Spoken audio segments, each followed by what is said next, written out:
नमस्कार मंडळींनो, मुंबईतील auto, taxi आणि ॲपवर चालणाऱ्या कॅब चालकांसाठी आता मराठी भाषेचे जे ज्ञान आहे ते अनिवार्य करण्याच्या राज्य सरकारच्या निर्णयावर आता मोठा वाद निर्माण झालेला आहे. आता यामध्ये सरकारने कोणकोणते नियम लागू केलेले आहेत, की 20 ऑगस्टपासून RTOकडून चालकांची मराठी भाषा कौशल्याची तपासणी सध्या आता सुरू झालेली आहे आणि आता या निर्णयाला थेट मुंबई उच्च न्यायालयात आव्हान देण्यातसुद्धा आलेलं आहे. 4 कॅब चालकांनी न्यायालयात आता याचिका दाखल करून या नियमाच्या अंमलबजावणीला स्थगिती देण्याची मागणीसुद्धा केलेली आहे. तर नेमका सरकारचा यामध्ये निर्णय काय आहे, तसेच चालकांचा आक्षेप यामध्ये काय आहे आणि मराठीची चाचणी कशी घेतली जात आहे, तसेच आता या प्रकरणामध्ये पुढे नक्की काय होऊ शकते, या संपूर्ण बातमीबद्दल एक मुद्दा आपण या व्हिडिओमध्ये समजून घेणार आहोत. त्यामुळे मंडळींनो, तुम्ही व्हिडिओ जो आहे तो शेवटपर्यंत नक्की पहा. आता बघितला आपण पहिला पॉईंट आलेला, ओके. या बातमीविषयी पहिला जर पॉईंट बघितला, अपडेट बघितली, तर महाराष्ट्र सरकारने 12 ऑगस्ट 2026 रोजी अधिसूचना जारी करून ऑटो रिक्षा, टॅक्सी आणि ॲप आधारित मोटर कॅब चालकांसाठी मराठी भाषेचे व्यावहारिक म्हणजेच वर्किंग नॉलेज असणे अनिवार्य केलेले आहे. म्हणजेच की जसं की आपण ऑटोमध्ये जातो, ओके, आणि ऑटोवाल्याला आपण बेसिक प्रश्न विचारतो, मला इथपर्यंत सोडा, मला तिथपर्यंत सोडा, मला इतके पैसे पे करायचे आहेत, मी इतके देणार तुम्हाला, मीटरवर रिक्षा जाणार आहे का, किंवा कॅबच्या पैशाने जाणार आहे. हे सगळं जे कॉन्व्हर्सेशन जे होतं आपलं, ओके, म्हणजेच बोलचाल जी असते आपली डेली मराठीमधनं आपण जे बोलतो, ती नक्की रिक्षावाल्याला समजत आहे का, हे सुद्धा बघितलं जात आहे, ओके. याचा अर्थ चालकाला प्रवाशांशी दैनंदिन व्यवहार करण्याइतकी मराठी समजणे आणि बोलता येणे अपेक्षित आहे आणि सरकारच्या म्हणण्यानुसार प्रवासी आणि चालक यांच्यात सहज संवाद व्हावा आणि स्थानिक भाषेत व्यवहार करता यावा, हा या नियमामागचा उद्देश आहे. आता 20 ऑगस्टपासून RTOची नक्की तपासणी कशी सुरू आहे, हे जर आपण इथे बघितलं दुसऱ्या पॉईंटमध्ये, ओके, दुसऱ्या अपडेटमध्ये, तर या निर्णयाची फक्त घोषणा करण्यात आलेली नाही आहे, तर 20 ऑगस्ट 2026 पासून राज्यातील RTOकडून चालकांच्या मराठी भाषेच्या ज्ञानाची तपासणी आता यामध्ये सुरू करण्यात आलेली आहे. चालकांना दैनंदिन प्रवासात उपयोगी पडणाऱ्या मराठी भाषेतील प्रश्न विचारले जात आहेत इथे. म्हणजेच की प्रवाशाला नक्की कुठे जायचे आहे, मार्ग कसा सांगायचा, भाडे किंवा मीटरबाबत संवाद नक्की कसा साधायचा, अशा वेगवेगळ्या व्यवहारातील मराठीवर आता भर दिला जात आहे, ओके. आता या तपासणीमध्ये बघितलं तर 16 प्रश्नांची मराठी चाचणी आहे, ओके.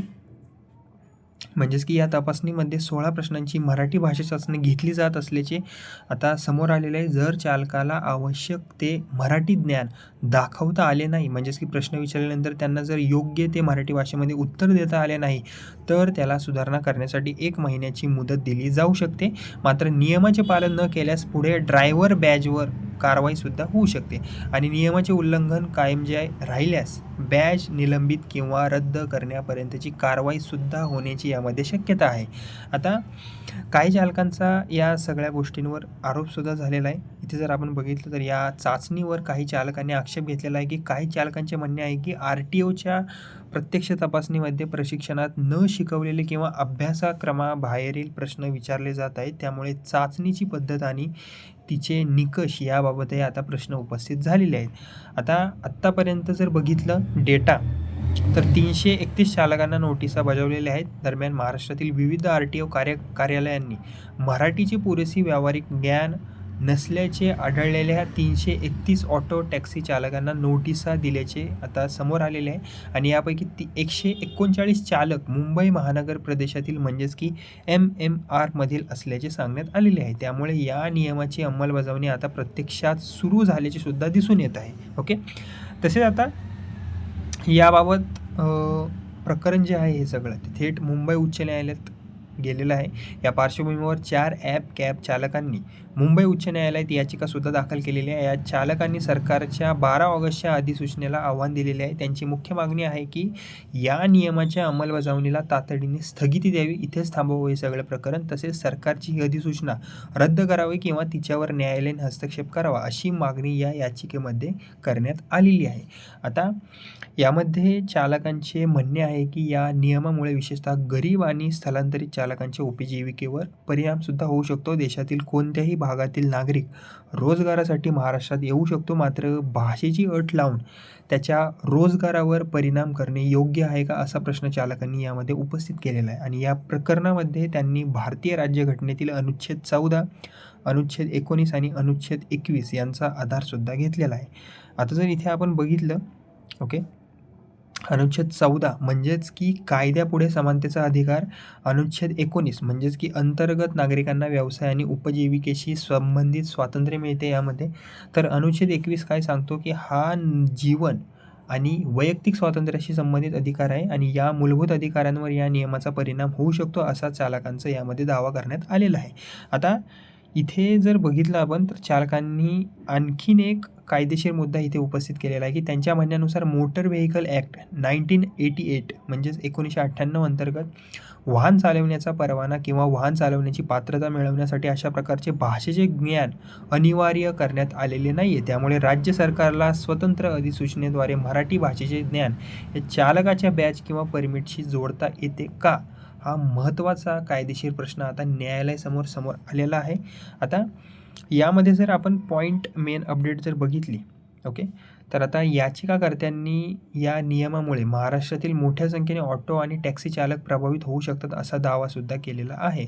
म्हणजेच की चालकांवर इनडायरेक्टली परिणामसुद्धा होऊ शकतो. त्यांच्या म्हणण्यानुसार राज्यातील सुमारे 9,65,000 टॅक्सी आणि रिक्षा परमिट धारकांवर या नियमाचा परिणामसुद्धा होऊ शकतो. मुंबईतील ऑटो चालकांबाबतही स्थलांतरित चालकांचा मोठा वाटा असल्याचा इथे दावा याचिकेत करण्यातसुद्धा आलेला आहे.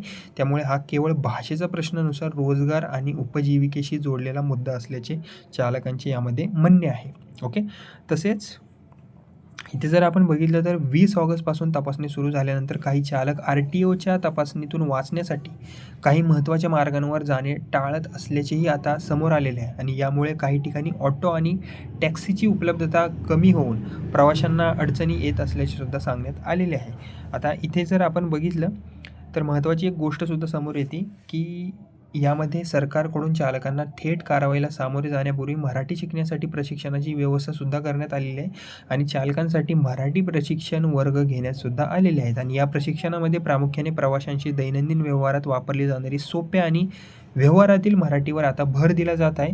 तसेच प्रशिक्षण आणि मूल्यांकनासाठी 105 दिवसांचे अभियान राबवण्यात आल्याचे वृत्तसुद्धा आता समोर आलेले आहे. म्हणजेच की आता या सगळ्या योजना सुरुवात झालेली आहे, या सगळ्या मराठी शिकवण्यावर भर दिला जात आहे. तसेच या संपूर्ण प्रकरणामध्ये जर आपण बघितलं तर आणखीन एक जुना कायदेशीर संदर्भ महत्त्वाचा आहे. इथे 2017मध्ये बघा मुंबई उच्च न्यायालयाने ऑटो रिक्षा परमिटसाठी अशाच प्रकारच्या मराठी भाषेच्या अटीवर प्रश्न उपस्थित करून ही जी अट होती ती रद्द केलेली होती, असा संदर्भ आता समोर आलेला आहे. त्यामुळे आता सरकारने पुन्हा मराठी भाषेची अट लागू केल्याने हा विषय न्यायालयीन दृष्टिकोनातूनही आता महत्त्वाचा बनलेला आहे. ओके, तर आता इथे जर आपण बघितलं तर महत्त्वाचं नक्की पुढे होणार काय आता, तर सध्या परिस्थिती अशी आहे की सरकारचा मराठी भाषेच्या ज्ञानाचा नियम जो आहे तो लागू आहे. 20 ऑगस्टपासून RTOकडून तपासणी जी आहे ती सध्या सुरू आहे. चालकांना नोटीसही देण्यात आलेल्या आहेत आणि दुसरीकडे बघितलं तर 4 कॅब चालकांनी या नियमाला मुंबई उच्च न्यायालयात आता आव्हान दिलेले आहे. त्यांनी नियमाच्या अंमलबजावणीला तातडीने स्थगिती देण्याची मागणीसुद्धा केलेली आहे. मात्र 26 ऑगस्ट म्हणजेच की आज 2026पर्यंत या नियमाला स्थगिती मिळाल्याचा अंतिम आदेश अजूनही समोर आलेला नाही आहे. त्यामुळे आता उच्च न्यायालय या याचिकेवर नक्की काय भूमिका घेते हे आता अत्यंत महत्त्वाचे ठरणार आहे.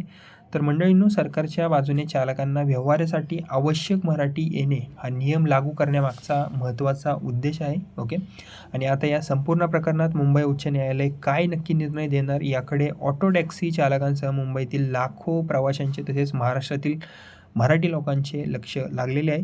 तर मंडळींनो, हा व्हिडिओ जर तुम्हाला माहितीपूर्ण वाटला असेल तर व्हिडिओला कृपया करून लाईक करा. तुम्ही कमेंटही करू शकता या संदर्भात काय करायचे असेल तर. आणि माझं हे बडी नावाचं चॅनल आहे, याला सबस्क्राईब करायला विसरू नका. धन्यवाद.